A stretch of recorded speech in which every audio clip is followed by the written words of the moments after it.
because it was moved here from downtown Fullerton.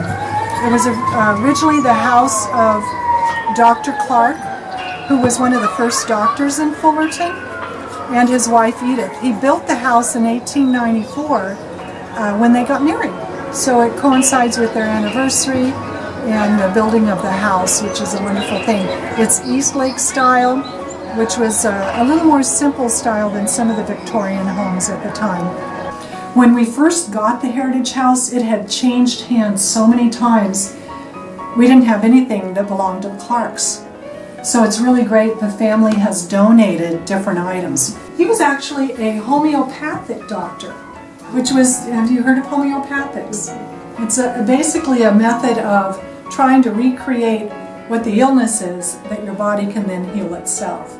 So he used that method, plus he used regular medical methods because he did whatever he needed to do to help the patient feel better.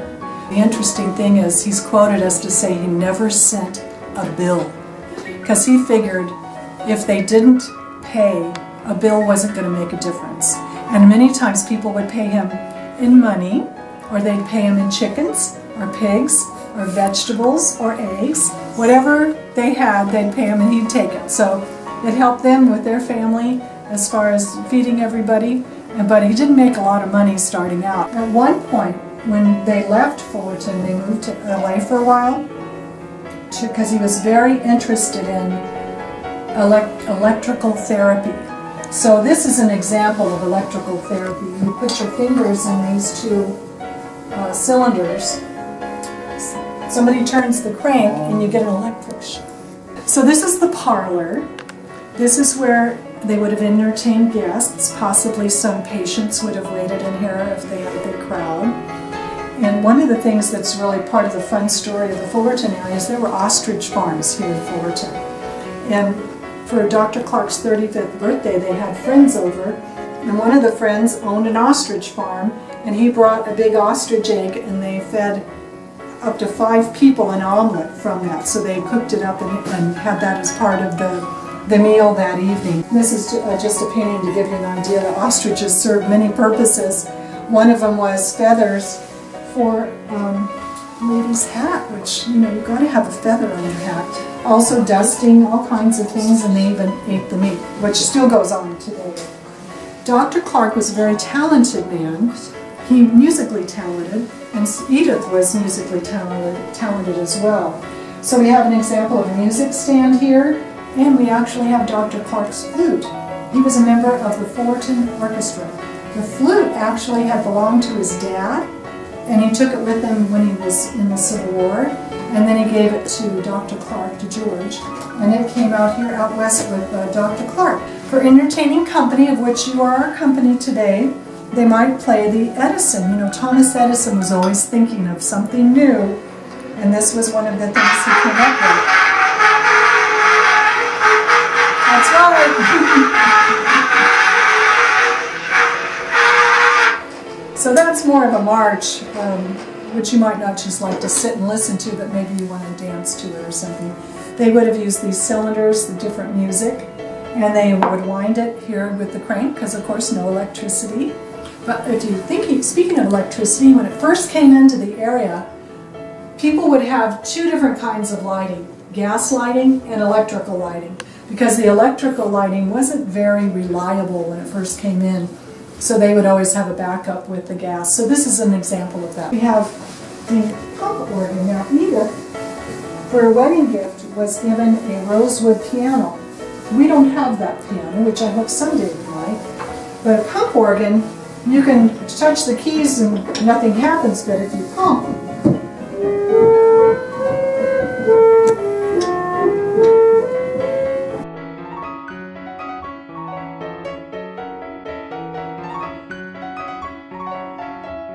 if you look around the room, we have the table set for company. The nice china is out.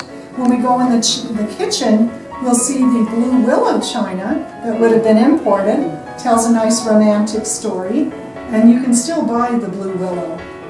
So this would have been for company, and they had all their specialty dishes out.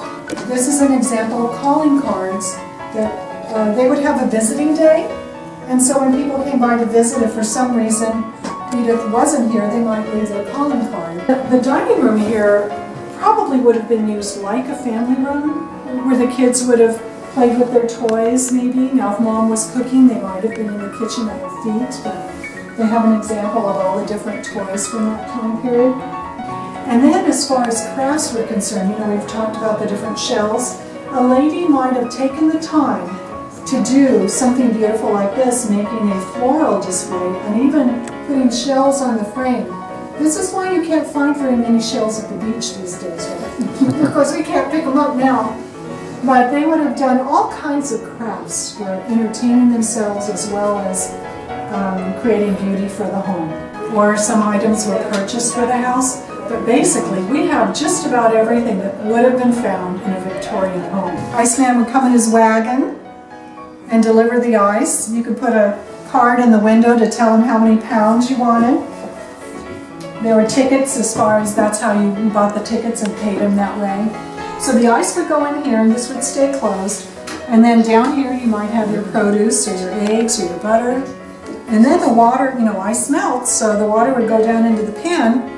And from what I understand, many times the ladies would use that to wash their hair because it was a little finer than some of the water you might have come out from your well. Now, if you notice in this kitchen, there are no kitchen counters. There's no kitchen island. There's no microwave. All of those things we've kind of gotten used to. This would have been where they did the work. They made the bread, they made the pies, they baked up whatever they were going to bake. And we've got an example of all these different tools that they would have used. This would have been a chopper, nutcracker. People still use these. And this would be a hole for that. These are this little spice container, a juice press, or maybe a garlic press here. To get your jar, to get the jar open, there's a jar opener. Grating your nutmeg, things of that sort. A juicer over here. And then this is actually a whipper. It's a little bit different. You can still buy a hand mixer. We have some wonderful examples of what would have been used. Of course, you needed wood to heat up the stove, to heat up the water that you got from the pump to put in the bathtub. But probably on Saturday night, whether you need it or not, you took a bath.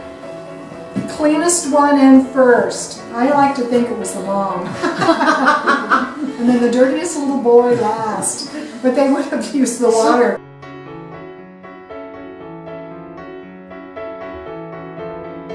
And then over to the left is the tank house. Originally it actually had a water tank on top, and that's where the windmill would pump the water up into the tank, and then the gravity flow would help you get it down to the pump. So there'd be conservation of water.